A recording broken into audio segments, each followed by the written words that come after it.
इदां दा कदी चैलेंज देखिया और किस तरह कोप करन दी कोशिश कीती तुसीं I as don't think so ਅਸੀਂ ਕਿ ਸਾਡੇ फादर्स ने नहीं देखा होगा। It will take some time to recover from this problem ਤੇ ਇਹਨੂੰ ਹਲੇ ਟਾਈਮ ਤਾਂ ਲੱਗੇਗਾ, ਕਮ ਸੇ ਕਮ 2020 ਦਾ ਸਮਝ ਲਓ, ਤੁਹਾਡਾ ਆਪਣੇ ਆਪ ਨੂੰ ਸਮਝਦੇ ਵੀ ਲੱਗ ਜਾਣਾ ਹੈ। ਦੱਸਿਆ 60-70% ਤੁਹਾਡੀ ਡਿਪੈਂਡੈਂਸ ਜਿਹੜੀ ਹੈ ਉਹ ਫੋਰਨ ਨੇਸ਼ਨਸ ਦੇ ਨਾਲ ਹੈ, ਉੱਥੇ ਜਿਹੜੇ ਗਰੁੱਪਸ ਨੇ ਤੁਹਾਡੇ, ਕੋਈ ਉੱਥੋਂ ਲੱਗਾ ਵੀ ਹਾਂ ਜਿਵੇਂ ਕਾਫੀ ਜਗ੍ਹਾ ਤੇ ਲਾਸਸ ਵੀ ਹੋਏ? Yes, we have also went through that and immediately ਤੁਹਾਨੂੰ ਕਿਹਾ ਨਾ, ਜਿੱਦਾਂ ਇਮੀਡੀਏਟਲੀ ਰਿਐਕਸ਼ਨ ਆਇਆ ਕਿ ਸਾਰਾ ਕੰਮ ਬੰਦ ਹੋ ਗਿਆ, ਕਿਉਂਕਿ ਉਹਨਾਂ ਨੂੰ ਵੀ ਨਹੀਂ ਪਤਾ ਕੀ ਹੋਊਗਾ ਕੀ ਨਹੀਂ ਹੋਊਗਾ, ਤੇ ਹਰ ਕੰਮ ਇੱਕਦਮ ਰੋਕਤਾ।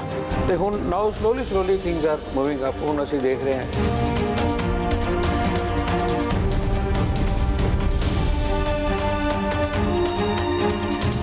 नई एंटीवायरल फैब्रिक भी लॉन्च की है, तो उस कपड़े को पहनने के बाद में अगर कोई व्यक्ति कहीं से कोरोना के टच में आ भी जाता है वायरस के, तो वो virus with in few minutes उसके ऊपर में किल हो जाता है।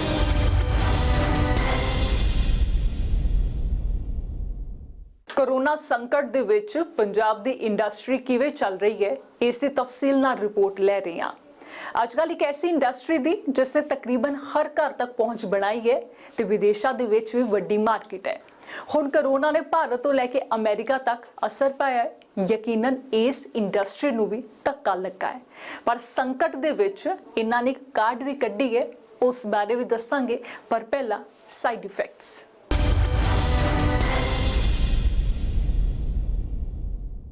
ABP ਸਾਂਝਾ ਦੀ ਇੰਡਸਟਰੀਅਲ ਸੀਰੀਜ਼ ਦੇ ਵਿੱਚ ਅੱਜ ਕੱਲ੍ਹ ਟੈਕਸਟਾਈਲ ਇੰਡਸਟਰੀ ਦੀ ਵਰਲਡ ਮਾਰਕੀਟ ਦੇ ਵਿੱਚ ਭਾਰਤੀ ਟੈਕਸਟਾਈਲ ਇੰਡਸਟਰੀ ਜਿਹੜੀ ਹੈ ਉਹ ਇੱਕ ਮੇਜਰ ਪਲੇਅਰ ਹੈ। ਇਸ ਲਈ ਅੱਜ ਅਸੀਂ ਪਹੁੰਚੇ ਹਾਂ ਓਸਵਾਲ ਗਰੁੱਪ। ਦੇਖਾਂਗੇ ਕਿਸ ਤਰ੍ਹਾਂ ਇਹ ਗਰੁੱਪ ਆਪਰੇਟ ਕਰਦਾ ਹੈ ਔਰ ਓਵਰਆਲ ਜਿਹੜਾ ਕਰੋਨਾ ਵਾਇਰਸ ਹੈ, ਇਹ ਵਰਲਡ ਗਲੋਬਲ ਪੈਂਡੈਮਿਕ ਹੈ, ਇਸ ਨੇ ਕਿਸ ਤਰ੍ਹਾਂ ਜਿਹੜਾ ਇੰਪੈਕਟ ਕੀਤਾ ਟੈਕਸਟਾਈਲ ਇੰਡਸਟਰੀ ਨੂੰ, ਔਰ ਕਿਸ ਤਰ੍ਹਾਂ ਜਦੋਂ ਹੁਣ ਅਨਲੌਕ ਹੋਇਆ ਇਹ ਇੰਡਸਟਰੀ ਬਾਹਰ ਆ ਰਹੀ ਹੈ।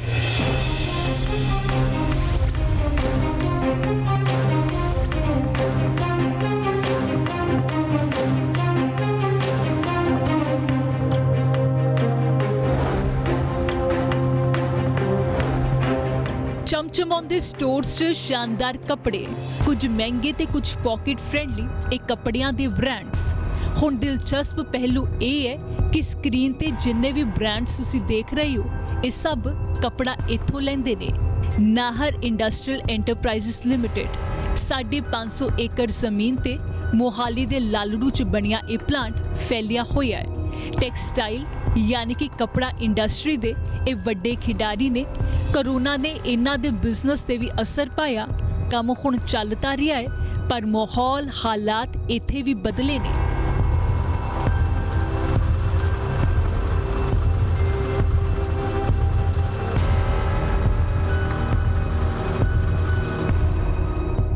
ਇਹਨੇ ਕਮਲ ਓਸਵਾਲ ਨਾਹਰ ਇੰਡਸਟਰੀਅਲ ਐਂਟਰਪ੍ਰਾਈਜ਼ਸ ਲਿਮਿਟਿਡ ਦੇ ਵਾਈਸ ਚੇਅਰਮੈਨ ਕਮ ਮੈਨੇਜਿੰਗ ਡਾਇਰੈਕਟਰ। ਇਹ ਕਿਸੇ ਪਹਿਚਾਣ ਦੇ ਮੁਹਤਾਜ ਨਹੀਂ। ਦਾਦਾ ਤੇ ਪਿਤਾ ਦੇ ਕਾਰੋਬਾਰ ਨੂੰ ਇਹਨਾਂ ਨੇ ਅੱਗੇ ਵਧਾਇਆ ਤੇ ਅੱਜ ਵੱਡਾ ਬਿਜ਼ਨਸ ਐਮਪਾਇਰ ਹੈ। ਕਰੋਨਾ ਕਾਰਨ ਲੱਗੇ ਲਾਕਡਾਊਨ ਨੇ ਇਹਨਾਂ ਦਾ ਕੰਮ ਵੀ ਇੱਕ ਵੇਲੇ ਤਾਂ ਪੂਰਾ ਰੋਕ ਦਿੱਤਾ ਸੀ। ਮਸ਼ੀਨਾਂ ਬੰਦ ਹੋ ਗਈਆਂ। ਹੁਣ ਅਨਲੌਕ 'ਚ ਇਹਨਾਂ ਨੇ ਵੀ ਇੰਡਸਟਰੀ ਰੀਸਟਾਰਟ ਕੀਤੀ ਹੈ। ਵਾਇਰਸ ਦਾ ਆਇਆ ਜਦੋਂ ਇਮੀਡੀਏਟਲੀ ਜਦੋਂ ਇੰਡੀਆ ਦੇ ਵਿੱਚ ਐਂਟਰ ਕੀਤਾ ਹੈਗਾ, ਇਮੀਡੀਏਟਲੀ ਲਾਕਡਾਊਨ ਹੋ ਗਿਆ। ਤੋ all of a sudden because of this lockdown ਜਿਹੜੀ ਵੀ ਇਕੋਨਮੀ ਚੱਲ ਰਹੀ ਸੀਗੀ ਉਹ ਇੱਕਦਮ ਸਟੈਂਡ ਸਟਿਲ ਤੇ ਆ ਗਈ। ਤੇ ਉਹਦੇ ਕਰਕੇ ਇਹਨੂੰ ਘੱਟ ਤੋਂ ਘੱਟ ਹਲੇ ਮੈਂ ਕਿਹਾ 70 ਡੇਜ਼ ਤੋਂ ਉੱਪਰ ਹੋ ਗਏ ਹੈਗੇ। ਤੇ ਹੁਣ ਥੋੜਾ ਖੁੱਲ੍ਹਣਾ ਸ਼ੁਰੂ ਹੋ ਗਿਆ ਹੈਗਾ। ਤੇ ਉਹਦਾ ਜਿੰਨੀ ਵੀ ਇੰਡਸਟਰੀ ਸੀ, ਜਿੰਨੀ ਵੀ ਇਕੋਨਮੀ ਸੀਗੀ, ਉਹ ਸਾਰਾ ਇੱਕਦਮ ਉੱਥੇ ਰੁਕ ਗਈ ਉੱਥੇ। ਹੁਣ ਇਹਨੂੰ ਇੱਕ ਵਾਰ ਰੀਸਟਾਰਟ ਕਰਨ ਲਈ ਇਹਦਾ ਹੁਣ ਸਾਰਾ ਚੱਲ ਰਿਹਾ ਹੈਗਾ। ਕਈ ਇੰਡਸਟਰੀਜ਼ ਹੈਗੀਆਂ ਜਿਹੜੀਆਂ ਕਿ ਯੂ ਕੈਨ ਟੇਕ ਦੋ ਟਾਈਪ ਆਫ ਇੰਡਸਟਰੀਜ਼ ਹੋ ਗਈਆਂ, ਇੱਕ ਤਾਂ ਐਸੈਂਸ਼ੀਅਲ ਹੋ ਗਈ, ਇੱਕ ਨਾਨ ਐਸੈਂਸ਼ੀਅਲ ਹੋ ਗਈਆਂ। ਐਸੈਂਸ਼ੀਅਲ ਦੇ ਵਿੱਚ ਹੋ ਗਈ ਜਿੱਦਾਂ ਫੂਡ ਆਈਟਮਸ ਹੋ ਗਈ, ਫਾਰਮਾ ਹੋ ਗਈ, ਹੈਲਥ ਕੇਅਰ ਹੋ ਗਈ, ਇਹ ਤਾਂ ਚੱਲਣੀ ਹੈਗੀ, ਚਾਹੇ ਕੋਈ ਵੀ ਹੋ ਗਿਆ। ਜਿਹੜੀ ਸੈਕਿੰਡ ਟਾਈਪ ਆਫ ਇੰਡਸਟਰੀਜ਼ ਆ, ਜਿਸ ਤਰ੍ਹਾਂ ਤੁਹਾਡਾ ਲੈਟਸ ਸੇ ਟੈਕਸਟਾਈਲਸ ਹੋ ਗਿਆ, ਹਸਪੀਟੈਲਿਟੀ ਹੋ ਗਿਆ, ਆਟੋ ਪਾਰਟਸ ਹੋ ਗਏ ਜਾਂ ਏਅਰਲਾਈਨਸ ਹੋ ਗਏ, ਇਹਨਾਂ ਨੂੰ ਕਾਫੀ ਫਰਕ ਪਿਆ ਹੈਗਾ। ਤੇ ਰਿਟੇਲ ਇੰਡਸਟਰੀ ਨੂੰ ਫਰਕ ਪਿਆ ਹੈਗਾ। ਤੇ ਉਹ ਸਾਰਾ ਇੱਕ ਅਗਰ ਕੰਮ ਰੁਕ ਗਿਆ, ਹੁਣ ਆਹਿਸਤਾ ਨੂੰ ਹੁਣ ਮਤਲਬ ਸਟਾਰਟ ਹੋਏਗਾ ਜੋ ਵੀ ਹੈ। ਓਵਰਆਲ ਸਾਰੇ ਸੈਕਟਰਸ ਦੇ ਵਿੱਚ ਫਰਕ ਪਿਆ। ਆਈ ਥਿੰਕ ਕੁਝ ਸੈਕਟਰਸ ਬਚੇ ਨੇ ਇਸ ਤੋਂ, ਚਲੋ ਫੋਰਚੂਨੇਟਲੀ ਜੀ, ਜੀ। ਲੇਕਿਨ ਜੇ ਆਪਾਂ ਸਰ ਗੱਲ ਕਰੀਏ ਟੈਕਸਟਾਈਲ ਇੰਡਸਟਰੀ ਦੀ, ਔਰ ਤੁਸੀਂ ਪਾਇਨੀਅਰ ਹੋ ਇੰਨੇ ਸਾਲਾਂ ਤੋਂ, ਜੀ, ਜੀ। ਉਸਵਾਲ ਗਰੁੱਪ ਚਲਾਉਂਦੇ ਹੋ, ਇਹਦੇ ਉੱਤੇ ਕੀ ਅਸਰ ਸੀਗਾ? ਦੇਖੋ ਜੀ, ਟੈਕਸਟਾਈਲ ਇੰਡਸਟਰੀ ਜਿਹੜੀ ਹੈਗੀ ਆ, ਇਹ ਇੱਕ ਤਰ੍ਹਾਂ ਦਾ it is not a essential industry. ਇਹ ਸਾਰਾ ਤੁਹਾਡੇ ਜਿੰਨੇ ਵੀ ਤੁਹਾਡੇ ਗਾਰਮੈਂਟ ਇੰਡਸਟਰੀ ਹੈ, ਕਿਉਂਕਿ ਅਲਟੀਮੇਟਲੀ ਐਂਡ ਪ੍ਰੋਡਕਟ ਸਾਡੇ ਗਾਰਮੈਂਟਸ ਹੈਗੇ ਆ। ਗਾਰਮੈਂਟ ਜਿਹੜੀ ਇੰਡਸਟਰੀ ਇੱਕ ਤਾਂ ਜਦੋਂ ਸਟਾਰਟ ਹੋਈ, ਇੱਕਦਮ ਸਾਡਾ ਪੀਕ ਤੇ ਸਮਰ ਸੀਜ਼ਨ ਸਟਾਰਟ ਹੋਣਾ ਸੀਗਾ, ਉਦੋਂ ਇੱਕਦਮ ਮਾਰਚ ਦੇ ਵਿੱਚ ਬੰਦ ਹੋਇਆ, ਤਾਂ ਸਾਰੀ ਸਾਡੀ ਜਿੰਨੀ ਸਮਰ ਦੀਆਂ ਡਿਸਪੈਚਿਸ ਵਗੈਰਾ ਸੀਗੀਆਂ ਉਹ ਸਾਰਾ ਰੁਕ ਗਿਆ। ਉਹ ਜੋ ਵੀ ਸਭ ਕੋਲ ਸਟਾਕਸ ਵਗੈਰਾ ਸਾਰੇ ਇਕੱਠੇ ਹੋ ਗਏ, ਤੇ ਐਂਡ ਉੱਪਰੋਂ ਦੀ ਰਿਟੇਲ ਸ਼ਾਪਸ ਤੁਹਾਡੀਆਂ ਇਹ ਉਹ ਸਾਰੀਆਂ ਬੰਦ ਹੋ ਗਈਆਂ। ਤੇ ਹੁਣ ਉਹਦਾ ਸਾਡਾ ਇੱਕ ਸੀਜ਼ਨ ਦਾ ਪੂਰਾ ਨਿਕਲ ਗਿਆ। ਔਰ ਸੈਕਿੰਡ, ਜਿੰਨਾ ਵੀ ਟੈਕਸਟਾਈਲ ਇੰਡਸਟਰੀ ਹੁੰਦਾ, that is more of impulsive buying, ਜਾਂ ਖੁਸ਼ੀ ਦੇ ਮੌਕਿਆਂ ਦੇ ਵਿੱਚ ਬੰਦੇ ਨੂੰ ਯੂਜ਼ ਕਰਦੇ ਆ। ਕੋਈ ਕੱਪੜੇ ਲੈਂਦੇ, ਕੋਈ ਕੱਪੜੇ ਲੈਂਦੇ, ਤਿਉਹਾਰ ਹੋਵੇ, ਕੋਈ ਤਿਉਹਾਰ ਹੋਣ, ਕੋਈ ਸ਼ਾਦੀ ਹੋਵੇ, ਕੋਈ ਬਰਥਡੇ ਹੋਵੇ, ਕੋਈ ਸੈਲੀਬ੍ਰੇਸ਼ਨ ਹੋਵੇ, ਕੋਈ ਐਨੀਵਰਸਰੀ ਹੋਵੇ, ਕੋਈ ਕੁਛ ਆ, ਉਹ ਸਾਰਾ ਕੁਝ ਬੰਦ ਹੈਗਾ ਇਸ ਵਕਤ, ਤੇ ਹਰ ਬੰਦਾ ਲੌਕਡਾਊਨ ਆ। ਤਾਂ ਇਸ ਲਈ ਮੈਂ ਸਮਝਦਾ ਕਿ ਟੈਂਪਰਰੀ ਜੋ ਹੈਗਾ, ਇੱਕਦਮ ਥੋੜਾ ਜਿਹਾ ਇੰਡਸਟਰੀ ਨੂੰ ਬਹੁਤ ਫਰਕ ਪਿਆ ਹੈਗਾ। ਨਾਲੇ apart from the domestic industry, ਇਹ ਐਕਸਪੋਰਟ ਓਰੀਐਂਟਡ ਇੰਡਸਟਰੀ ਵੀ ਹੈ। ਜਿੱਦਾਂ ਲੈਟਸ ਅਸੀਂ ਆਪਣੀ ਗਰੁੱਪ ਦੀ ਗੱਲ ਕਰੀਏ, ਸਾਡਾ 60% ਸਾਡਾ ਜੋ ਵੀ ਪ੍ਰੋਡਕਟ ਹੈਗੇ ਡਾਇਰੈਕਟਲੀ ਜਾਂ ਇਨਡਾਇਰੈਕਟਲੀ ਸਾਡਾ ਸਾਰਾ ਐਕਸਪੋਰਟ ਹੁੰਦਾ ਹੈਗਾ। ਹੁਣ ਐਕਸਪੋਰਟ ਦੇ ਵਿੱਚ ਵੀ ਇਮੀਡੀਏਟਲੀ ਜਿੰਨੇ ਵੱਡੇ ਰੀਟੇਲਰ ਸੀਗੇ ਉਹ ਵੀ ਪੈਨਿਕ 'ਚ ਆ ਗਏ, ਉਹਨਾਂ ਨੇ ਸਾਰੇ ਆਰਡਰਸ ਕੈਂਸਲ ਕਰਤੇ ਇੱਕਦਮ, ਵਨ ਟਾਈਮ, ਇੱਕ ਵਾਰ ਤਾਂ ਕੈਂਸਲ ਕਰਤੇ। ਉਹ ਜਿੱਥੇ ਸੀਗਾ ਉੱਥੇ ਰੁਕ ਗਿਆ ਕੰਮ ਸਾਰਾ, ਤੇ ਉਹਨੂੰ ਹੁਣ ਇੱਕ ਵਾਰ ਰੀਸਟਾਰਟ ਕਰਨ ਲਈ, ਦੁਬਾਰਾ ਉਹਨੂੰ ਸ਼ੁਰੂ ਕਰਨ ਲਈ ਜ਼ਿਆਦਾ ਉਹਨੂੰ ਹੁਣ ਕਾਫੀ ਟਾਈਮ ਲੱਗ ਰਿਹਾ ਹੈਗਾ। ਤਾਂ ਮੈਨੂੰ ਲੱਗਦਾ ਕਿ ਹਲੇ ਇਹਨੂੰ ਕਰਦੇ 2 ਮਹੀਨੇ ਜਾਂ 3 ਮਹੀਨੇ ਪੂਰੀ ਆਪਣੇ ਸਪੀਡ ਜਾਣ ਨੂੰ 2-3 ਮਹੀਨੇ ਹੋਰ ਲੱਗੂਗੇ। ਇੰਡੀਆ ਦੇ ਵਿੱਚ ਵੀ ਜਿੰਨਾ ਰਿਟੇਲ ਸੀਗੇ, ਜਿੰਨੇ ਵੱਡੇ ਰਿਟੇਲਰ ਸੀਗੇ, ਉਹਨਾਂ ਨੇ ਵੀ ਇੱਕਦਮ ਸਾਰਾ ਕੰਮ ਰੋਕਤਾ ਹੈਗਾ, ਤੇ ਉਹ ਉਸ ਕਰਕੇ ਕਿ ਕਾਫੀ ਕੰਮ ਰੁਕਿਆ ਹੈਗਾ। ਇੱਕ ਬਿਜ਼ਨਸਮੈਨ ਜ਼ਿੰਦਗੀ 'ਚ ਕਈ ਉਤਾਰ ਚੜ੍ਹਾਅ ਵੇਖਦਾ ਹੈ, ਪਰ ਕੋਰੋਨਾ ਨੇ ਐਸਾ ਸੰਕਟ ਵਿਖਾਇਆ ਕਿ ਵੱਡੇ ਢੋਲ ਗਏ। ਇਸ ਮਹਾਮਾਰੀ ਨੇ ਪੂਰੀ ਦੁਨੀਆ 'ਚ ਐਸੇ ਹਾਲਾਤ ਪੈਦਾ ਕੀਤੇ ਜਿਸ ਬਾਰੇ ਆਮ ਇਨਸਾਨ ਨੇ ਕਦੇ ਕਲਪਨਾ ਵੀ ਨਹੀਂ ਕੀਤੀ ਸੀ। ਥੋੜਾ ਬੜਾ ਐਕਸਪੀਰੀਅੰਸ ਸਰ, ਮਤਲਬ ਐਡਾ ਵੱਡਾ ਚੈਲੰਜ ਕਦੀ ਦੇਖਿਆ ਸੀ ਤੁਸੀਂ ਜ਼ਿੰਦਗੀ 'ਚ ਐਜ਼ ਅ ਬਿਜ਼ਨਸਮੈਨ? ਔਰ ਜਦੋਂ ਇਹ ਚੈਲੰਜ ਆਇਆ ਵੀ ਕਰੋਨਾ ਤੋਂ ਵੀ ਡਰਦੇ ਆ ਲੋਕ, ਹੈਲਥ ਐਡਵਰਸਿਟੀ ਹੈ ਵੀ, ਹਾਂ ਲੋਕ ਡਰਦੇ ਆ ਵੀ ਸਾਨੂੰ ਕਿਤੇ ਕਿਸੇ ਤਰ੍ਹਾਂ ਦਾ ਇਨਫੈਕਸ਼ਨ ਨਾ ਹੋ ਜਾਏ, ਔਰ ਉਸ ਤੋਂ ਬਾਅਦ ਲੋਕਡਾਊਨ ਹੋ ਗਿਆ ਜੀ, ਇੱਦਾਂ ਦਾ ਕਦੀ ਚੈਲੰਜ ਦੇਖਿਆ ਔਰ ਕਿਸ ਤਰ੍ਹਾਂ ਕੋਪ ਕਰਨ ਦੀ ਕੋਸ਼ਿਸ਼ ਕੀਤੀ? I don't think so. ਅਸੀਂ ਕਿ ਸਾਡੇ ਫੋਰਫਾਦਰਸ ਨੇ ਨਹੀਂ ਦੇਖਿਆ ਹੋਊਗਾ, ਮਤਲਬ ਇਸ ਤਰ੍ਹਾਂ ਦਾ ਕਿ ਤੁਹਾਡਾ ਮੈਂ ਕਿ 100 ਸਾਲ ਪਹਿਲਾਂ ਆਇਆ ਸੀ 1857 ਚ ਸਪੈਨਿਸ਼ ਫਲੂ ਆਇਆ ਸੀਗਾ, ਉਸ ਤੋਂ ਬਾਅਦ ਇਹ ਹੁਣ ਆਇਆਗਾ। ਤੇ ਉਸ ਵਕਤ ਤਾਂ ਚਲੋ ਇੰਨੀ ਪੂਰਾ ਵਰਲਡ ਆਫਟਰ ਇੱਕ ਦੂਜੇ ਨਾਲ ਕਨੈਕਟ ਨਹੀਂ ਸੀਗਾ, ਕੋਈ ਕੁਝ ਨਹੀਂ ਸੀ, ਇਨਫੋਰਮੇਸ਼ਨ ਨਹੀਂ ਸੀਗੀ। ਬਟ ਹੁਣ ਜਿਹੜਾ ਆਇਆ ਹੈਗਾ, ਇਹਦਾ ਆਈ ਥਿੰਕ ਸੋ ਦਿਸ ਵਾਜ਼ ਐਨ ਅਨਪ੍ਰੈਸੀਡੈਂਟ, ਤੇ ਇਹ ਮੈਂ ਤਾਂ ਨਹੀਂ ਸਮਝਦਾ ਕਿ ਕਿਸੇ ਨੇ ਦੇਖਿਆ ਹੋਊਗਾ। ਤੇ and it is a very difficult situation. And as a individual ਗੱਲ ਕਰਾਂ ਮੈਂ ਸਰ, ਤੇ ਮਿਸਟਰ ਕਮਲ ਓਸਵਾਲ ਦਾ ਰਿਐਕਸ਼ਨ ਕੀ ਸੀ ਜਦੋਂ ਇਹ ਸਾਰਾ ਕੁਝ ਹੋਇਆ? ਜਦੋਂ ਹੋਇਆ ਇੱਕਦਮ ਵੀ ਵਰ ਸ਼ੌਕਡ, ਵੀ ਇੱਕਦਮ ਕਿ ਤੁਹਾਡਾ ਸਾਰਾ ਕੰਮ ਬੰਦ ਹੋ ਗਿਆ ਹੈਗਾ, ਤੁਸੀਂ you are confined to a home. And second, ਚਲੋ ਕਨਫਾਈਨਡ ਵੀ ਹੋ ਗਏ, ਠੀਕ ਹੈ। ਸੈਕਿੰਡ ਹੈ ਕਿ ਤੁਹਾਨੂੰ ਪਤਾ ਹੀ ਨਹੀਂ ਤੁਹਾਡੇ ਬਿਮਾਰੀ ਕੀ ਹੈ, ਕੀ ਇਹਦਾ ਕੋਈ ਇਲਾਜ ਨਹੀਂ ਹੈਗਾ, ਕੋਈ ਵੈਕਸੀਨ ਨਹੀਂ ਹੈਗਾ, ਕੋਈ ਕੁਝ ਨਹੀਂ ਹੈਗਾ, ਕਿਸੇ ਨਾਲ ਹੋ ਜਾਣਾ ਹੈ। ਮਤਲਬ ਸੋ ਇਟ ਇਜ਼, ਮਤਲਬ ਇਟ ਵਾਜ਼ ਵੈਰੀ ਸਕੇਰੀ ਕਿ ਤੁਸੀਂ ਮਤਲਬ ਇੱਕ ਤਰ੍ਹਾਂ ਦਾ ਬੰਦੇ ਨੂੰ ਮਿਲਣ ਲੱਗੇ ਡਰ ਰਿਹਾ ਹੈਗਾ, ਕੋਈ ਕਿਸੇ ਨੂੰ ਨਾ ਕੋਈ ਕਿਸੇ ਨੂੰ ਮਿਲਦਾ ਹੈਗਾ, ਨਾ ਕੋਈ ਬੁਲਾਉਂਦਾ ਹੈਗਾ। ਕੋਈ ਵੀ ਵੱਡੀ ਇੰਡਸਟਰੀ ਇੰਪੋਰਟ ਐਕਸਪੋਰਟ ਤੇ ਨਿਰਭਰ ਕਰਦੀ ਹੈ। ਕੋਰੋਨਾ ਨੇ ਹਰ ਥਾਂ ਤੇ ਅੜਿੱਕੇ ਲਗਾਏ। ਨਾਹਰ ਇੰਡਸਟਰੀਅਲ ਐਂਟਰਪ੍ਰਾਈਜ਼ਸ ਲਿਮਿਟਿਡ, ਇਹਨਾਂ ਦਾ ਤਾਂ 70% ਬਿਜ਼ਨਸ ਵਿਦੇਸ਼ੀ ਮਾਰਕੀਟ ਤੇ ਨਿਰਭਰ ਕਰਦਾ ਹੈ। ਇਹਨਾਂ ਨੇ ਕਿਵੇਂ ਗੁਜ਼ਾਰਾ ਕੀਤਾ, ਨਾਲੇ ਹਜ਼ਾਰਾਂ ਮੁਲਾਜ਼ਮਾਂ ਦਾ ਉਸ ਵੇਲੇ ਕੀ ਹੋਇਆ ਜਦੋਂ ਲਾਕਡਾਊਨ ਕਾਰਨ ਕੰਮ ਬੰਦ ਹੋ ਗਿਆ ਸੀ, ਇਸ ਬਾਰੇ ਤੁਹਾਨੂੰ ਅੱਗੇ ਵਿਸਥਾਰ ਨਾਲ ਦੱਸਾਂਗੇ। जो हमारे यहाँ मौजूद वर्कर्स हैं वो हम सभी काम पे आ रहे हैं, उनको तो हमने कोई ले ऑफ नहीं किया। लोग जो ऑलरेडी चले गए थे घर, वो अपनी मर्जी से चले गए, क्योंकि वो जा चुके हैं, यहाँ पे अवेलेबल ही नहीं है, तो उनको हम लेव तो नहीं कह सकते, but they are not available. तो voluntarily they left and minor salary adjustment थोड़ा बहुत है, जो एक्चुअली देखो पूरी थ्रू आउट द इंडस्ट्री कर रही है, थोड़ा हमने भी एडजस्टमेंट, सैलरी का एडजस्टमेंट किया है, और इवन तो गवर्नमेंट भी कर रही है अभी जो है, तो we have to manage with the 40% trend.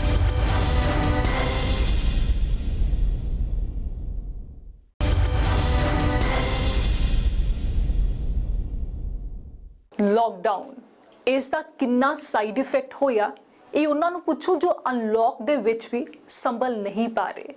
ਨੰਗੇ ਪੈਰ ਨਿਰਾਸ਼ ਜ਼ਿੰਦਗੀਆਂ ਆਪਣੇ ਘਰਾਂ ਨੂੰ ਮੁੜਦੀਆਂ ਪੂਰੇ ਦੇਸ਼ ਨੇ ਦੇਖਿਆ। ਉਸ ਵਾਰ 'ਚ ਵੀ ਹਜ਼ਾਰਾਂ ਮੁਲਾਜ਼ਮ ਕੰਮ ਕਰਦੇ ਨੇ। ਕਰੋਨਾ ਦੇ ਕਾਰਨ ਜਦੋਂ ਕੰਮ ਬੰਦ ਹੋਇਆ ਤਾਂ ਮੁਲਾਜ਼ਮਾਂ ਦਾ ਕੀ ਬਣਿਆ ਤੇ ਹੁਣ ਗੱਡੀ ਕਿਵੇਂ ਤੁਰ ਰਹੀ ਹੈ, ਇਸ ਬਾਰੇ ਵੀ ਜਾਣਨਾ ਬੇहद ਜ਼ਰੂਰੀ ਹੈ।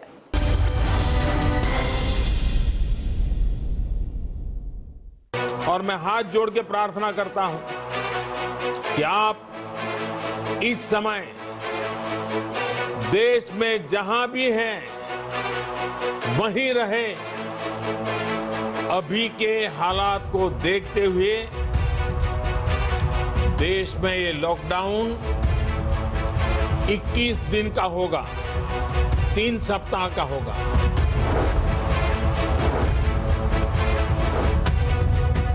ਜ਼ਿੰਦਗੀਆਂ ਨੂੰ ਕਰੋਨਾ ਤੋਂ ਬਚਾਉਣ ਲਈ ਮੋਦੀ ਸਰਕਾਰ ਦੇ ਇਸ ਫੈਸਲੇ ਨੇ ਜ਼ਿੰਦਗੀ ਇੱਕ ਵਾਰ ਪੂਰੀ ਤਰ੍ਹਾਂ ਰੋਕ ਦਿੱਤੀ ਸੀ। ਸਿਰਫ ਭਾਰਤ ਹੀ ਨਹੀਂ, ਤਕਰੀਬਨ ਅੱਧੀ ਦੁਨੀਆ ਕਰੋਨਾ ਤੋਂ ਬਚਣ ਲਈ ਘਰਾਂ 'ਚ ਕੈਦ ਸੀ। ਅਰਥ ਵਿਵਸਥਾ ਦੀ ਚਾਲ ਬੁਰੀ ਤਰ੍ਹਾਂ ਵਿਗੜ ਗਈ।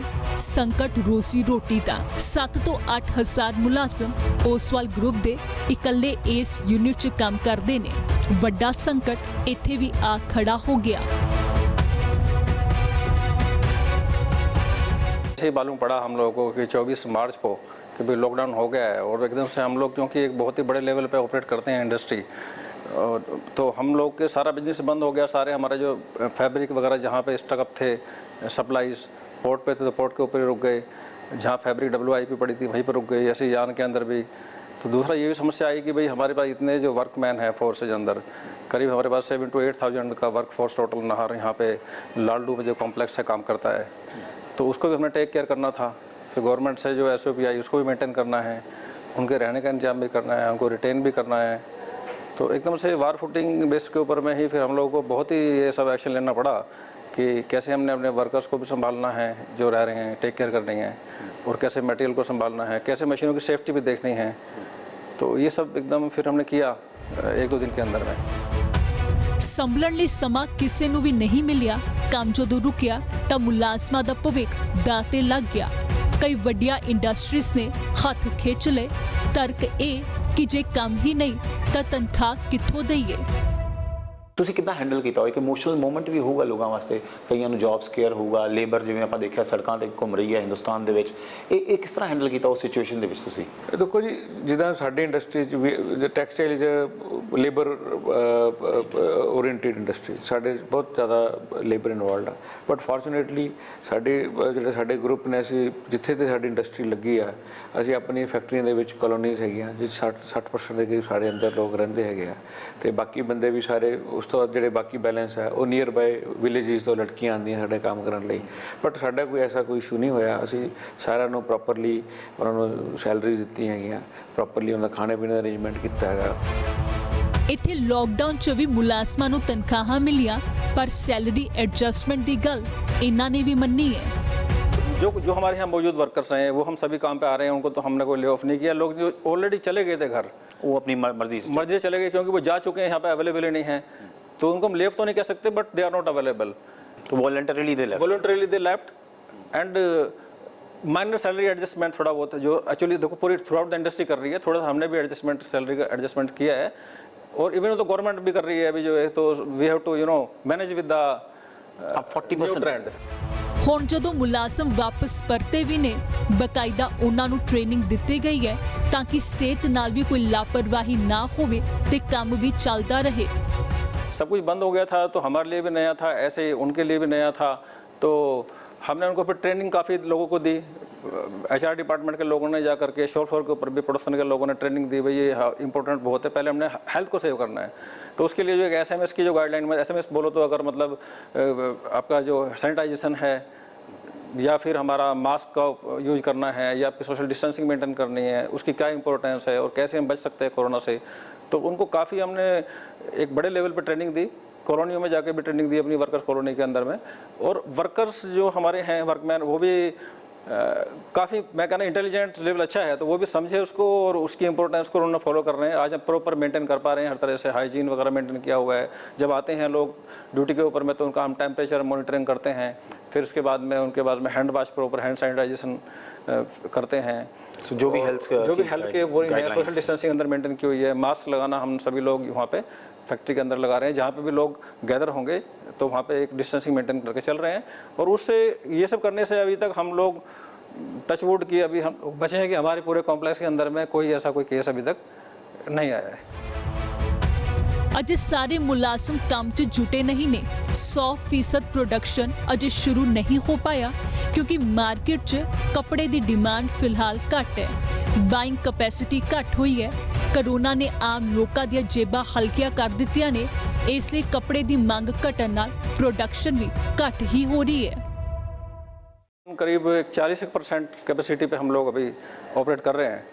और जो जिस बिज़नेस में हम लोग हैं, क्योंकि हम लोग मेनली फैब्रिक बिजनेस में हैं, जो गारमेंट बन के सेल होते हैं, तो रिटेल शोरूम जब तक खुलते हैं पूरे और कंज्यूमर जब तक ना जाए रिटेल के अंदर में और वो लेना खरीदना शुरू करे, पूरी चेन है, तो वो चेन के ऊपर में we are sitting at the let's say back back and. हमारे आगे गारमेंटर है, उसके बाद में रिटेल्स है, तो वहाँ से चेन स्टार्ट हुई है। तो तकरीबन 40% के करीब हमारा अभी लेवल पहुँचा है। और अभी धीरे धीरे ये मतलब आएगा एकदम। अभी एक्सपेक्टेशन नहीं है ऐसा कि 1-2 महीने के अंदर में फुल कैपेसिटी पे आ पाएंगे।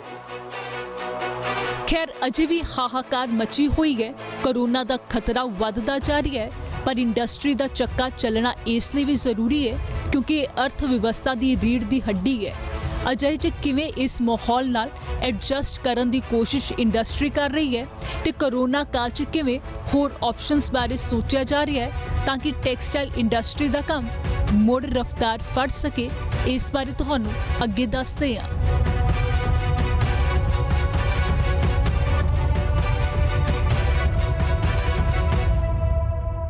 कोविड वायरस है और कोविड भी वायरस उसी क्लास का है जैसे कि पहले इन्फ्लुएंजा वायरस था या फिर H1N1 वायरस था, तो ये भी वायरस है। तो हमने rather I am happy to tell you कि हमने दो बड़ी कंपनियों से हमने इसके बारे में पार्टनरशिप की है। एक तो स्वीडिश कंपनी है जो पॉलीजीन नाम की कंपनी है, दूसरी एक हाईग्यू कंपनी है जो कि स्वीडन की कंपनी एक है। तो दोनों कंपनी के स्विस कंपनी है, दोनों के अंदर में हमने पार्टनरशिप की है। ये दोनों बड़े टेक्सटाइल फिनिशिंग इनोवेटर हैं वर्ल्ड में। इन्होंने ऐसे केमिकल बनाए हैं कि कपड़े पे अप्लाई कर देते हैं, तो उस कपड़े को पहनने के बाद में अगर कोई व्यक्ति कहीं से कोरोना के टच में आ भी जाता है वायरस के, तो वो virus with in few minutes उसके ऊपर में किल हो जाता है। तो ऐसे फैब्रिक की डिमांड, इन कपड़ों से हम लोग मास्क बना सकते हैं।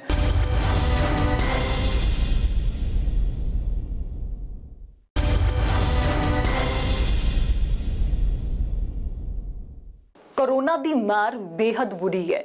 लोकां 'च नवे कपड़े खरीदण दा उत्साह ही नहीं रहा। खरीदण भी किवें, किसी कोल पैसा नहीं है ते कोई अजे भी इन्हां हालातां तो डरिया होया है। ऐसे संकट दे विच ओसवाल ग्रुप ने एक नवी कार्ड कड्ढी है ताकि लोकां दा मोह मुड़ तो जगाया जा सके, पर चुनौतियां तो ये भी वाकिफ ने।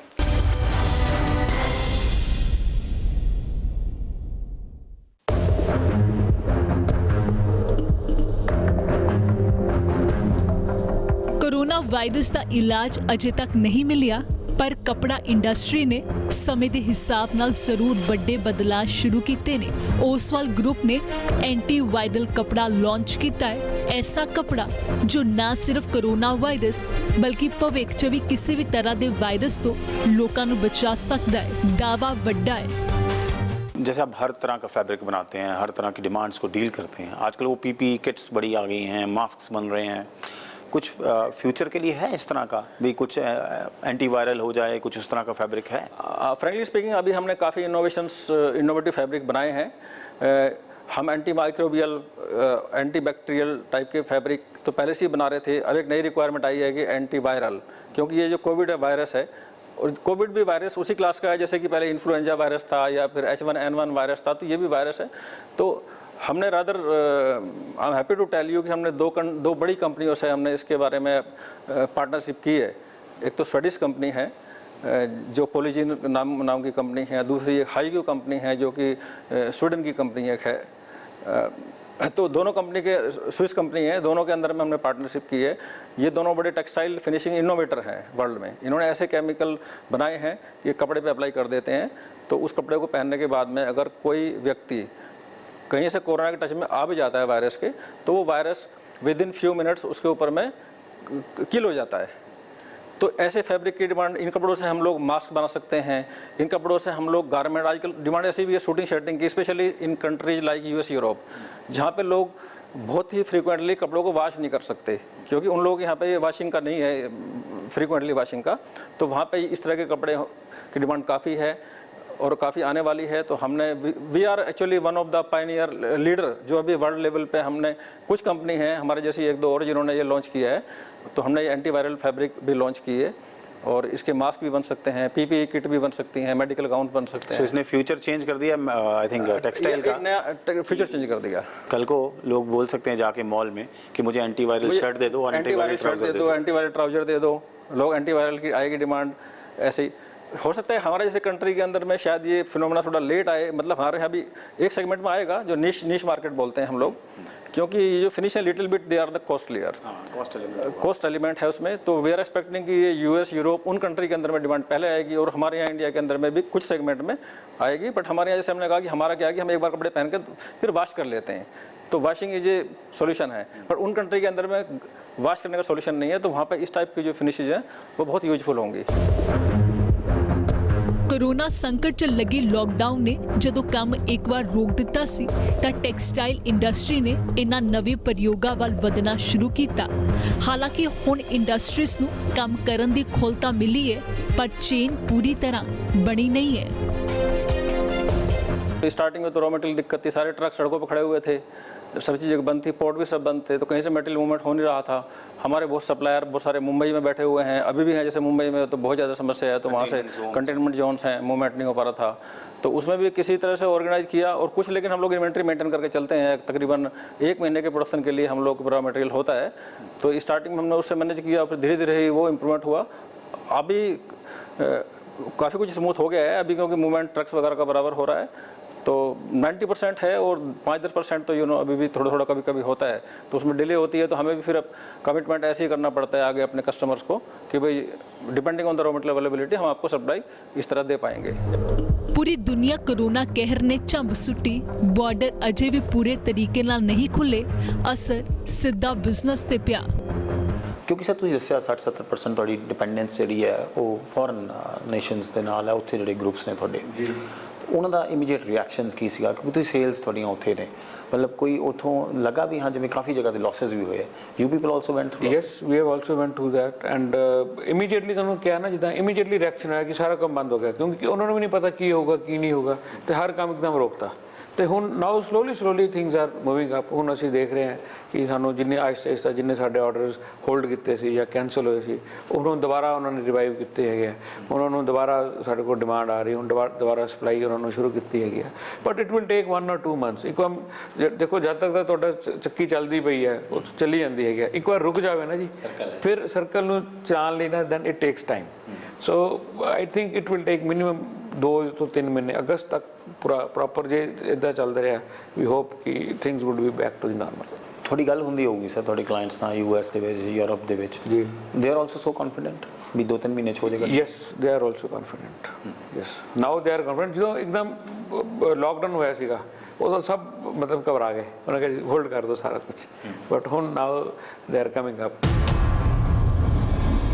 ओवरऑल क्योंकि आपने बोला कि ये डिपेंडेंस है इन कंट्रीज़ पे, तो यूरोप और यूएस में तो मतलब एक तरह का टर्मोइल है, कितना कोरोना ज़्यादा है वहाँ पे, तो वहाँ से आपको थोड़ा डिसअप्रूवल्स नहीं आए कि हाँ अभी हमें कुछ नहीं चाहिए, वी कांट बाय, मतलब बिजनेस लॉस भी हुआ है? Business loss in the sense कि एवरीबडी हैज़ कैप्ट, होल्ड किया, उन्होंने होल्ड किया, ऐसा तो नहीं किया कि कैंसिल किया, पर ये कहा कि अभी हमारे स्टोर्स फुल हैं, तो स्टोर्स खुल नहीं रहे हैं, सेल नहीं है, स्टोर्स खुलेंगे, सेल होगी, तो देन वी विल, हमारी पीछे क्योंकि लाइन है पूरी, ये तो स्टोर्स उनके हैं, देन पीछे गारमेंटर के पास बहुत इन्वेंट्री पड़ी हुई है, फिर फैब्रिक की इन्वेंट्री जैसे हमारे पास भी है, तो वो इन्वेंट्री जो लाइन क्लियर हो रही है, लाइन जैसे क्लियर होगी तो उसके रिप्लेनिशमेंट बैक एंड से होना शुरू होगा, तो इम्पैक्ट तो आया है। बट यूएस यूरोप का हम ये कह रहे हैं कि शायद ये वहीं से स्टार्ट हुआ था इम्पैक्ट, जो आना शुरू हुआ था जब लॉकडाउन किया गया इंडिया में, तो सब वहाँ उन कंट्री में पहले शुरू हो चुका था।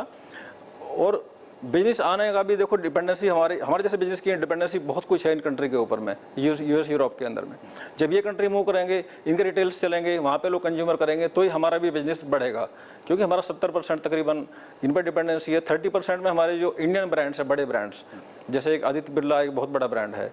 आदित्य बिरला के अंदर में नाम सुने होंगे आपने, जो आम आदमी को तो पता है कि वैन हुसैन, लुई फिलिप वगैरह, एलन सोली, ये सब ब्रांड हैं इनके, तो वो एक हमारा बड़ा कस्टमर है। अरविंद ब्रांड एक हमारा काफ़ी बड़ा कस्टमर है। ब्लैकबेरी है, मैक्स है, ये एक दूसरा एक जो डोमेस्टिक ब्रांड है।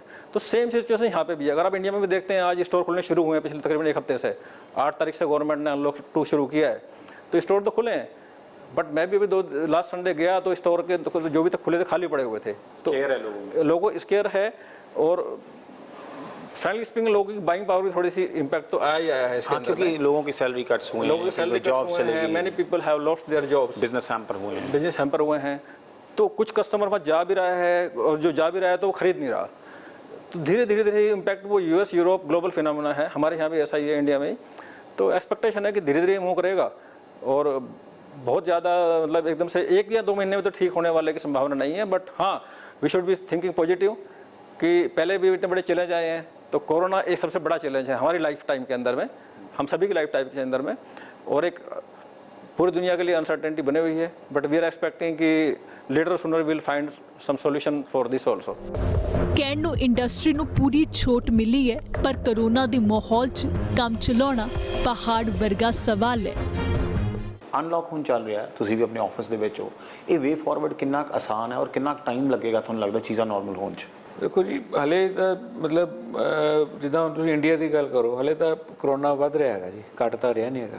ਕਿਉਂਕਿ ਜਿੱਦਾਂ ਜਿੱਦਾਂ ਹੁਣ ਲਾਕਡਾਊਨ ਖੁੱਲ੍ਹ ਰਿਹਾ ਹੈਗਾ, ਪਹਿਲਾਂ ਤਾਂ ਲਾਕਡਾਊਨ ਸੀਗਾ, ਉਹਨਾਂ ਨੇ ਮਤਲਬ ਕਰੋਨਾ ਨੂੰ ਰੋਕ ਲਿਆ ਹੈਗਾ।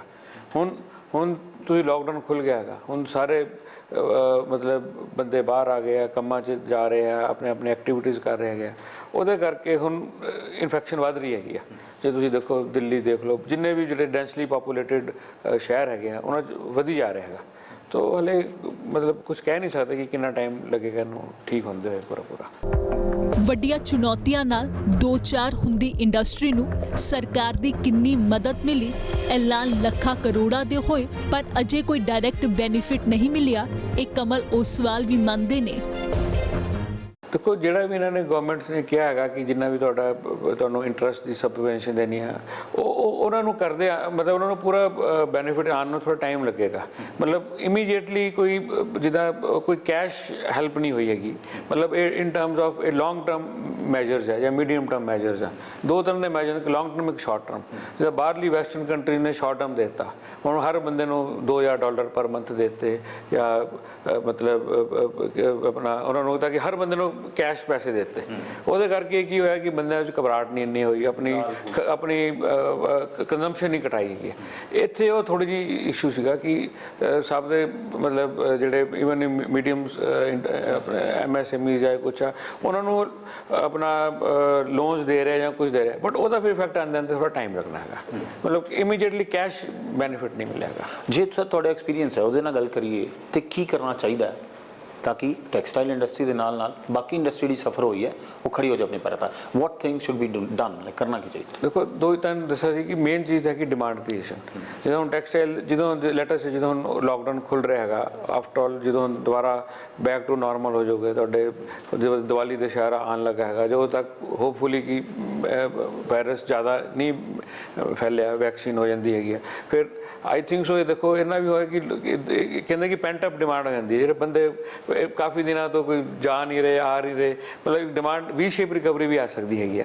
That can also happen, but it all depends ਅੱਗੇ ਕੀ ਸਿਚੁਏਸ਼ਨ ਹੁੰਦੀ ਹੈਗੀ ਆ, ਅਤੇ ਕਿੱਦਾਂ ਬੰਦਿਆਂ ਨੂੰ ਆਪਣੀ ਕੀ ਸੋਸ਼ਲ ਸਿਕਿਉਰਿਟੀ ਕੀ ਮਿਲ ਰਹੀ ਹੈਗੀ ਆ, ਆਪਾਂ ਨੂੰ ਜਿਹੜੇ ਆਪਣੇ ਵਰਕ ਪਲੇਸਿਸ ਦੇ ਵਿੱਚ, ਆਪਣੀ ਨੌਕਰੀਆਂ ਦੇ ਵਿੱਚ ਜਾਂ ਆਪਣੀ ਜੌਬਸ ਦੇ ਵਿੱਚ ਉਹਨਾਂ ਨੂੰ ਕਿੰਨਾ ਮਤਲਬ ਸਿਕਿਉਰਿਟੀ ਹੈਗੀ ਆ, ਉਹਦੇ ਹਿਸਾਬ ਨਾਲ ਹੀ ਤੁਹਾਡੀ ਡਿਮਾਂਡ ਇਨਕਰੀਜ਼ ਹੋਣੀ ਹੈ। ਇਸ ਪੈਂਡੈਮਿਕ ਨੇ as a nation Hindustan the economy ਨੂੰ ਫਰਕ ਪਾਏਗਾ ਔਰ ਕਿੰਨਾ ਬੇਅਰਿੰਗ ਇੰਪੈਕਟ ਹੋਏਗਾ? ਦੇਖੋ ਜੀ, ਜਿੱਦਾਂ ਮੈਂ ਸਮਝਦਾ ਕਿ ਇਮੀਡੀਏਟਲੀ ਤਾਂ ਬੜਾ ਹਿਊਜ ਇਫੈਕਟ ਪਿਆ ਹੈਗਾ, ਅਤੇ it will take some time to recover from this problem. ਤੇ ਇਹਨੂੰ ਹਲੇ ਟਾਈਮ ਤਾਂ ਲੱਗੇਗਾ ਜੀ, ਕਮ ਸੇ ਕਮ 2020 ਦਾ ਸਮਝ ਲਓ, ਤੁਹਾਡਾ ਆਪਣੇ ਆਪ ਨੂੰ ਸਮਝਦੇ ਵੀ ਲੱਗ ਜਾਣਾ ਹੈਗਾ, 2021 ਦੇ ਵਿੱਚ ਹੋਏਗਾ। ਐਂਡ ਸਿਲਵਰ ਲਾਈਨਿੰਗ ਇਹ ਹੈ ਕਿ ਚਲੋ ਤੁਸੀਂ ਹੁਣ ਆਪਣੇ ਆਪ ਨੂੰ, ਆਪਣੇ ਸਾਰੇ ਜੋ ਤੁਹਾਡੇ ਪ੍ਰੋਬਲਮ ਸੀ, ਜੋ ਤੁਹਾਡੇ ਇਸ਼ੂ ਸੀਗੇ, ਉਹਨੂੰ ਆਪਣਾ ਰਿਜ਼ੋਲਵ ਕਰਕੇ ਮੇਬੀ ਜਿਹੜੀ ਤੁਹਾਡੇ, ਜਿੱਦਾਂ ਤੁਸੀਂ ਕਿਹਾ ਕਿ ਚਾਈਨਾ ਤੋਂ ਤੁਹਾਡੇ ਕੰਪਨੀਜ਼ ਇੱਥੇ ਆਉਗੀਆਂ ਜਾਂ ਕਾਫੀ ਕੰਪਨੀਜ਼ ਬਾਹਰ ਆ ਕੇ ਇੰਡੀਆ ਦੇ ਵਿੱਚ ਇਨਵੈਸਟ ਕਰਨਾ ਚਾਹੁੰਦੀਆਂ ਹੈਗੀਆਂ। So 2021 we think that would have a good future for the Indian economy. So I think ਉਹ ਇੱਕ ਥੋੜਾ ਫੇਵਰੇਬਲ ਵੀ ਰਿਹਾ ਵੀ, ਹਾਂਜੀ। ਚਾਹੇ ਕੁਝ ਬੰਦ ਵੀ ਸੀਗਾ, ਲੇਕਿਨ ਸਰਕਾਰਾਂ ਨੇ ਇਹ ਕਹਿਤਾ ਵੀ ਇੰਡਸਟਰੀ ਸ਼ੁਰੂ ਕਰੋ। ਹਾਂ, ਇੰਡਸਟਰੀ ਸ਼ੁਰੂ ਕਰੋ, ਬਿਲਕੁਲ ਬਿਲਕੁਲ, ਬਿਕਾਜ਼ ਉਹਨਾਂ ਨੂੰ ਪਤਾ ਸੀ ਵੀ ਹਾਂਜੀ ਹਾਂਜੀ ਇੰਪਲੋਇਮੈਂਟ ਆਏਗੀ। ਅਸੀਂ ਅਪ੍ਰੈਲ ਦੇ ਵਿੱਚ ਸਟਾਰਟ ਕਰਤਾ ਸੀਗਾ, ਅਸੀਂ ਮੇਰੇ ਖਿਆਲ first week of April spinning unit start ਕਰਤਾ ਸੀਗਾ, ਤੇ ਫੈਬਰਿਕ ਯੂਨਿਟ ਜਾਂ ਜਿਹੜੇ ਡੈਨਮ ਦੇ ਯੂਨਿਟ ਆ ਕੁਛ ਆ, ਦੈਟ ਵੀ ਸਟਾਰਟਡ ਇਨ ਮਈ ਦੇ ਵਿੱਚ ਉਹ ਸਟਾਰਟ ਕੀਤਾ ਹੈਗਾ। ਸਮਾਜਿਕ ਪੱਖ ਦੇ ਨਾਲ-ਨਾਲ ਆਰਥਿਕ ਪੱਖੋਂ ਲੋਕਾਂ ਨੂੰ ਕਰੋਨਾ ਨੇ ਬੁਰੇ ਤਰੀਕੇ ਨਾਲ ਝੰਜੋੜਿਆ ਹੈ। ਜ਼ਿੰਦਗੀ ਲੀਹਾਂ ਤੇ ਆਉਣ 'ਚ ਅਜੇ ਵਕਤ ਲੱਗੇਗਾ, ਪਰ ਜੱਦੋ-ਜਹਿਦ ਜਾਰੀ ਹੈ ਤਾਂ ਜੋ ਕਰੋਨਾ ਕਰਕੇ ਪਏ ਘਾਟਿਆਂ 'ਚੋਂ ਨਿਕਲਿਆ ਜਾ ਸਕੇ ਤੇ ਆਰਥਿਕਤਾ ਫਿਰ ਪੈਰਾਂ ਸਿਰ ਹੋ ਜਾਵੇ।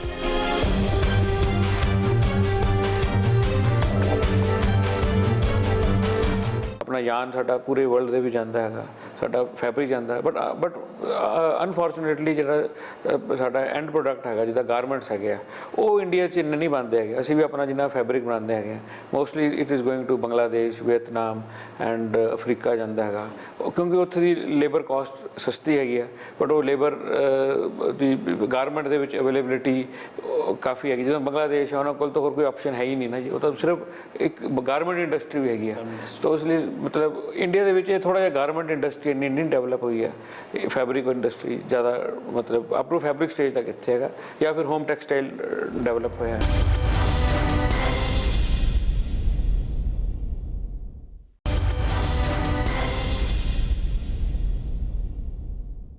ओसवाल ਇੰਨਾ ਦਹਾਕਿਆ ਪੁਰਾਣਾ ਹੈ। ਭਾਰਤ ਦੇ ਇਸ ਬ੍ਰਾਂਡ ਨੇ ਦੁਨੀਆ ਦੇ ਵਿੱਚ ਵੀ ਤਾਕ ਜਮਾਈ। ਆਜ਼ਾਦੀ ਦੇ 2 ਸਾਲ ਬਾਅਦ ਯਾਨੀ ਕਿ ਸਾਲ 1949 ਚ ਇੱਕ ਛੋਟੀ ਜਿਹੀ ਕੰਪਨੀ ਦੇ ਨਾਲ ਸ਼ੁਰੂਆਤ ਕੀਤੀ। ਉਦੋਂ 19 ਕੱਪੜਾ ਬਣਦਾ ਸੀ, ਪਰ ਅੱਜ ਮਲਟੀ ਪ੍ਰੋਡਕਟ ਐਸਟੈਬਲਿਸ਼ਮੈਂਟ ਹੈ।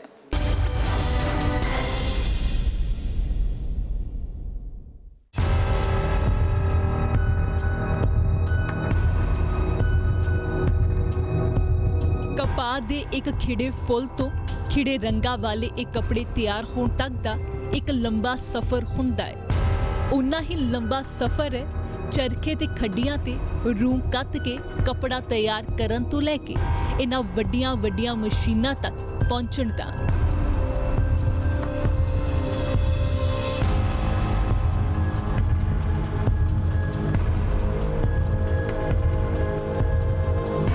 ओसवाल वुलन मिल्स ਵੱਲੋਂ 1950 ਦੇ ਦਹਾਕੇ 'ਚ ਕੀਤੀ ਇਹ ਕੋਸ਼ਿਸ਼ ਹੁਣ ਵੱਡੇ ਕਾਰੋਬਾਰ ਦਾ ਰੂਪ ਧਾਰ ਚੁੱਕੀ ਹੈ। 1949 'ਚ ओसवाल वुलन मिल ਸ਼ੁਰੂ ਹੋਈ ਸੀ। 1954 'ਚ 800 ਸਪਿੰਡਲਸ ਨਾਲ ਹੌਸਰੀ ਬਣਾਉਣੀ ਸ਼ੁਰੂ ਕੀਤੀ। ਉੱਤਰ ਭਾਰਤ ਦਾ ਪਹਿਲਾ ਵੁਲਨ ਸਪਿਨਿੰਗ ਪਲਾਂਟ ਸੀ। 1983 'ਚ ਨਾਹਰ ਇੰਡਸਟਰੀਜ਼ ਲਿਮਟਿਡ ਦੀ ਸ਼ੁਰੂਆਤ ਕੀਤੀ। 1984 'ਚ ओसवाल वुलन मिल्स ने मॉन्टी कार्लो ब्रांड लॉन्च किया। नाहर पॉली फिल्म्स लिमिटेड 1988 च स्थापित की। साल 2001 च क्रिएटिव टेक्सट्रेड प्राइवेट लिमिटेड की शुरुआत हुई। 2008 च क्रिएटिव टेक्सट्रेड प्राइवेट लिमिटेड का नाम बदल के कॉटन काउंटी रिटेल लिमिटेड किया। मार्च 2006 च डेनिम फैब्रिक बनाना शुरू किया। जून 2007 च सूती कपड़े लिए स्पिनिंग मिल लगाई गई। देखो, this group was started by my grandfather, Mr. Vidyasagar Oswal. So we started with the woolen mill. Oswal woolen mill तो ਅਸੀਂ start ਕੀਤਾ ਹੈਗਾ, ਤੇ now we are into woolens, ਤੇ ਸਾਡਾ Monte Carlo is our brand name। ਤੇ ਉਸ ਤੋਂ ਇਲਾਵਾ we are into yarn, ਸਾਡਾ ਆਪਣਾ ਕਾਟਨ yarn ਬਣਾਉਂਦੇ ਹੈਗੇ। ਫਿਰ ਸਾਡਾ ਫੈਬਰਿਕਸ ਹੈਗਾ ਜੀ, ਡੈਨਿਮ ਹੈਗਾ, ਸ਼ੂਗਰ ਮਿਲਸ ਹੈਗੀਆਂ, ਤੇ BOPP ਦਾ ਫਿਲਿੰਗ ਹੈ, ਨਾਰ ਪੋਲੀ ਫਿਲਮਸ ਹੈਗਾ। So we are into diverse product range, but major emphasis is on textiles. How tough has been the journey? Like, नहीं, इनिशियली तो मतलब जर्नी वाज इनिशियली यस, हर काम ਦੇ ਵਿੱਚ ਮਿਹਨਤ ਕਰਨੀ ਪੈਂਦੀ ਹੈਗੀ ਹੈ, but it was quite challenging and ਮਤਲਬ ਠੀਕ ਸੀਗਾ। ਇਹ ਹੁਣ ਇਮੀਡੀਏਟਲੀ ਟਫ ਪੋਜੀਸ਼ਨ ਅਸੀਂ ਦੇਖਦੇ ਹਾਂ। 70 ਵਰੇ ਪਹਿਲਾਂ ਹਿੰਦੁਸਤਾਨ 'ਚ ਟੈਕਸਟਾਈਲ ਕਾਰੋਬਾਰ ਦਾ ਨਿੱਕਾ ਜਿਹਾ ਬੂਟਾ ਲਾਇਆ ਸੀ, ਉਸ ਦੀਆਂ ਟਹਿਣੀਆਂ ਹੁਣ ਵਿਦੇਸ਼ਾਂ 'ਚ ਵੀ ਜਾ ਪਹੁੰਚੀਆਂ ਨੇ। ਨਾਹਰ ਐਂਟਰਪ੍ਰਾਈਜ਼ਸ ਦਾ ਮੌਜੂਦਾ ਬਿਜ਼ਨਸ 70% ग्लोबल ही है। जैसे आप ग्लोबली बात करते हैं, ग्लोबल डिपेंडेंस बहुत है आपकी 70% बिजनेस की। कौन सी कंट्रीज़ हैं मेन जो बायर्स हैं आपके यहाँ? हमारा इसमें 70% में यूएस और यूरोप, हमारा एक बहुत बड़ा चंक ऑफ बिजनेस हमारा यूएस यूरोप के लिए जाता है बन के जो गारमेंट फाइनली। तो उसमें हमारे to name a few customer, जैसे H&M हमारा एक बहुत बड़ा कस्टमर है। दूसरा हमारा एक इंडीटेक्स एक कंपनी है जिसका कि इंडिया में लोग जारा, उसका एक one of their brand is Zara, but company name is Inditex, based in Spanish company. वो बहुत बड़े वॉल्यूम की कंपनी है, वो हमारा एक बड़ा कस्टमर है। देन गैप हमारा एक बहुत बड़े कस्टमर्स में आता है। डिकैथलॉन आपने नाम सुना भी होगा, शोरूम देखे होंगे इंडिया के अंदर में, स्पोर्ट्स यूटिलिटी के अंदर में है, और वो फैब्रिक भी वो स्पोर्ट्स वियर बनाता है। तो वो उसके सबसे बड़े सप्लायर इंडिया में हम ही हैं, नॉमिनेटेड सप्लायर। सो वो हमारा फ्रेंच कस्टमर है। देन हमारे अमेरिकन कस्टमर रॉल्फ लॉरेन एक है, पोलो है, मतलब TCP है। मोंटे कार्लो तो आप खुद बनाते हैं? Monte Carlo is our own brand, Indian brand. या ਮੋਹਾਲੀ ਦੇ ਲਾਲੜੂ ਸਪਿਨਿੰਗ ਮਿਲਸ 'ਚ ਹਜ਼ਾਰਾਂ ਮੁਲਾਜ਼ਮ ਕੰਮ ਕਰਦੇ ਨੇ ਤੇ ਵੱਡੀ ਪ੍ਰੋਡਕਸ਼ਨ ਇੱਥੇ ਹੁੰਦੀ ਹੈ। जस्ट तो बहुत बड़ा ग्रुप है हमारा, बट ये यहाँ पे लालू के अंदर में हमारा स्पिनिंग मिल्स हैं, डेनिम पे हम कपड़ा बनाते हैं, फिर शूटिंग शर्टिंग का फैब्रिक बना रहे हैं। तो शूटिंग शर्टिंग का फैब्रिक भी हम महीने का यहाँ पे 50 लाख मीटर तकरीबन कपड़ा हमारा प्रोडक्शन है, और तकरीबन 30 लाख मीटर हमारा यहाँ पे डेनिम फैब्रिक भी बनता है, और तकरीबन हमारा 300 टन यहाँ पे धागा भी डेली का प्रोडक्शन है। तो काफ़ी बड़ा ऑपरेशन यहाँ पे है। ਕਈ ਸਾਲਾਂ ਤੋਂ ਟੈਕਸਟਾਈਲ ਇੰਡਸਟਰੀ ਦਾ ਤਜਰਬਾ ਰੱਖਣ ਵਾਲੇ ਕਮਲ ਓਸਵਾਲ ਇਸ ਬਿਜ਼ਨਸ 'ਚ ਭਾਰਤ ਦਾ ਭਵਿੱਖ ਤਾਂ ਸੁਨਹਿਰਾ ਵੇਖ ਰਹੇ ਨੇ, ਪਰ ਅਜੇ ਤੱਕ ਭਾਰਤ 'ਚ ਗਾਰਮੈਂਟ ਇੰਡਸਟਰੀ ਦੇ ਪੂਰੇ ਤਰੀਕੇ ਨਾਲ ਵਿਕਸਿਤ ਨਾ ਹੋਣ ਦਾ ਮਲਾਲ ਵੀ ਇਹਨਾਂ ਨੂੰ ਜ਼ਰੂਰ ਹੈ। ਇੰਡੀਅਨ ਟੈਕਸਟਾਈਲ ਜਿਹੜੀ ਹੈ ਉਹ ਕਿੰਨਾ ਕੁ ਵੱਡਾ ਪਲੇਅਰ ਹੈ ਵਰਲਡ ਦੇ ਵਿੱਚ, ਕਿੱਥੇ ਸਟੈਂਡਿੰਗ ਹੈ ਉਹਦੀ? ਨਹੀਂ, ਇੰਡੀਆ ਇਜ਼ ਲਾਰਜ। ਦੇਖੋ ਅੱਜ ਦੀ ਡੇਟ 'ਚ ਇੰਡੀਆ ਜਿਹਦਾ ਟੈਕਸਟਾਈਲ ਦੇ ਵਿੱਚ ਜਿਹੜੀ India the textile industry, it's mainly focused on the cotton, and India is the largest producer of the cotton in the world as of now। and ਸਾਡੇ cotton ਤੇ ਆਪਣਾ ਯਾਨ ਸਾਡਾ ਪੂਰੇ ਵਰਲਡ ਦੇ ਵੀ ਜਾਂਦਾ ਹੈਗਾ, ਸਾਡਾ ਫੈਬਰਿਕ ਜਾਂਦਾ ਹੈ, ਬਟ ਅਨਫੋਰਚੂਨੇਟਲੀ ਜਿਹੜਾ ਸਾਡਾ ਐਂਡ ਪ੍ਰੋਡਕਟ ਹੈਗਾ ਜਿਹਦਾ ਗਾਰਮੈਂਟਸ ਹੈਗੇ ਆ, ਉਹ ਇੰਡੀਆ 'ਚ ਇੰਨੇ ਨਹੀਂ ਬਣਦੇ ਹੈਗੇ। ਅਸੀਂ ਵੀ ਆਪਣਾ ਜਿੰਨਾ ਫੈਬਰਿਕ ਬਣਾਉਂਦੇ ਹੈਗੇ ਆ, mostly it is going to Bangladesh, Vietnam and Africa ਜਾਂਦਾ ਹੈਗਾ, ਕਿਉਂਕਿ ਉੱਥੇ ਦੀ ਲੇਬਰ ਕਾਸਟ ਸਸਤੀ ਹੈਗੀ ਆ, ਬਟ ਉਹ ਲੇਬਰ ਦੀ ਗਾਰਮੈਂਟ ਦੇ ਵਿੱਚ ਅਵੇਲੇਬਿਲਿਟੀ ਕਾਫੀ ਹੈਗੀ। ਜਦੋਂ ਬੰਗਲਾਦੇਸ਼ ਹੈ, ਉਹਨਾਂ ਕੋਲ ਤਾਂ ਹੋਰ ਕੋਈ ਆਪਸ਼ਨ ਹੈ ਹੀ ਨਹੀਂ ਨਾ ਜੀ, ਉਹ ਤਾਂ ਸਿਰਫ ਇੱਕ ਗਾਰਮੈਂਟ ਇੰਡਸਟਰੀ ਵੀ ਹੈਗੀ ਆ। ਤਾਂ ਉਸ ਲਈ ਮਤਲਬ ਇੰਡੀਆ ਦੇ ਵਿੱਚ ਇਹ ਥੋੜ੍ਹਾ ਜਿਹਾ ਗਾਰਮੈਂਟ ਇੰਡਸਟਰੀ ਇੰਨੀ ਨਹੀਂ ਡਿਵੈਲਪ ਹੋਈ ਹੈ। ਫੈਬਰਿਕ ਇੰਡਸਟਰੀ ਜ਼ਿਆਦਾ ਮਤਲਬ ਅਪ ਟੂ ਫੈਬਰਿਕ ਸਟੇਜ ਤੱਕ ਇੱਥੇ ਹੈਗਾ, ਜਾਂ ਫਿਰ ਹੋਮ ਟੈਕਸਟਾਈਲ ਡਿਵੈਲਪ ਹੋਇਆ ਹੈਗਾ। ਟੈਕਸਟਾਈਲ ਸੈਕਟਰ ਰੋਜ਼ਗਾਰ ਦੇ ਕਾਫੀ ਅਵਸਰ ਮੁਹੱਈਆ ਕਰਾਉਂਦਾ ਹੈ। ਖੇਤੀਬਾੜੀ ਤੋਂ ਬਾਅਦ ਅੱਜ ਭਾਰਤ ਦਾ ਇਹ ਦੂਜਾ ਸਭ ਤੋਂ ਵੱਡਾ ਐਮਪਲੋਇਰ ਹੈ। 45 ਮਿਲੀਅਨ ਤੋਂ ਜ਼ਿਆਦਾ ਲੋਕ ਸਿੱਧੇ ਇਸ ਸੈਕਟਰ 'ਚ ਇੰਪਲੋਇਡ ਨੇ ਤੇ 60 ਮਿਲੀਅਨ ਤੋਂ ਵੱਧ ਲੋਕ ਇਸ ਨਾਲ ਜੁੜੇ ਕੰਮਾਂ 'ਚ ਇੰਪਲੋਇਡ ਨੇ। ਇਸ ਲਈ ਜ਼ਰੂਰੀ ਹੈ ਨਿਰੰਤਰ ਇਹ ਇੰਡਸਟਰੀ ਚੱਲੇ ਤੇ ਸਰਕਾਰ ਵੀ ਇਸ ਵੱਲ ਧਿਆਨ ਦੇਵੇ, ਕਿਉਂਕਿ ਸਰਕਾਰ ਨੂੰ ਐਮਪਲੋਇਮੈਂਟ ਜਨਰੇਸ਼ਨ ਨੂੰ ਲੈ ਕੇ ਇਸ ਇੰਡਸਟਰੀ ਤੋਂ ਕਾਫੀ ਉਮੀਦ ਹੈ।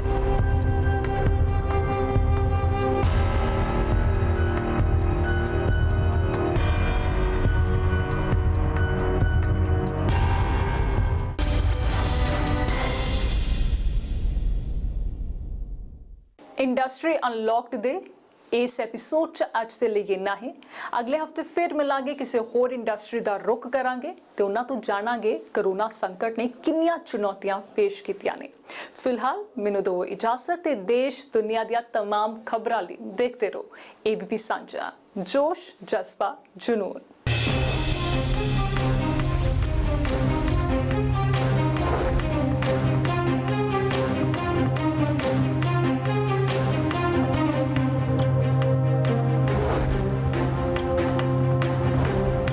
ਇਦਾਂ ਦਾ ਕਦੀ ਚੈਲੰਜ ਦੇਖਿਆ ਔਰ ਕਿਸ ਤਰ੍ਹਾਂ ਕੋਪ ਕਰਨ ਦੀ ਕੋਸ਼ਿਸ਼ ਕੀਤੀ ਤੁਸੀਂ I as don't think so. ਅਸੀਂ ਕਿ ਸਾਡੇ ਫਾਦਰਸ ਨੇ ਨਹੀਂ ਦੇਖਿਆ ਹੋਊਗਾ। It will take some time to recover from this problem, ਤੇ ਇਹਨੂੰ ਹਾਲੇ ਟਾਈਮ ਤਾਂ ਲੱਗੇਗਾ। ਕਮ ਸੇ ਕਮ 2020 ਦਾ ਸਮਝ ਲਓ, ਤੁਹਾਡਾ ਆਪਣੇ ਆਪ ਨੂੰ ਸਮਝਦੇ ਵੀ ਲੱਗ ਜਾਣਾ ਹੈ। ਦੱਸਿਆ 60-70% ਤੁਹਾਡੀ ਡਿਪੈਂਡੈਂਸ ਜਿਹੜੀ ਹੈ ਉਹ ਫੋਰਨ ਨੇਸ਼ਨਸ ਦੇ ਨਾਲ ਹੈ, ਉੱਥੇ ਜਿਹੜੇ ਗਰੁੱਪਸ ਨੇ ਤੁਹਾਡੇ, ਕੋਈ ਉੱਥੋਂ ਲੱਗਾ ਵੀ ਹਾਂ ਜਿਵੇਂ ਕਾਫੀ ਜਗ੍ਹਾ ਦੇ ਲਾਸਸ ਵੀ ਹੋਏ ਆ? Yes we have also went through that and immediately ਤੁਹਾਨੂੰ ਕਿਹਾ ਨਾ, ਜਿੱਦਾਂ ਇਮੀਡੀਏਟਲੀ ਰਿਐਕਸ਼ਨ ਆਇਆ ਕਿ ਸਾਰਾ ਕੰਮ ਬੰਦ ਹੋ ਗਿਆ, ਕਿਉਂਕਿ ਉਹਨਾਂ ਨੂੰ ਵੀ ਨਹੀਂ ਪਤਾ ਕੀ ਹੋਊਗਾ ਕੀ ਨਹੀਂ ਹੋਊਗਾ, ਤੇ ਹਰ ਕੰਮ ਇੱਕਦਮ ਰੋਕਤਾ। ਤੇ ਹੁਣ now slowly things are moving up, ਹੁਣ ਅਸੀਂ ਦੇਖ ਰਹੇ ਹਾਂ।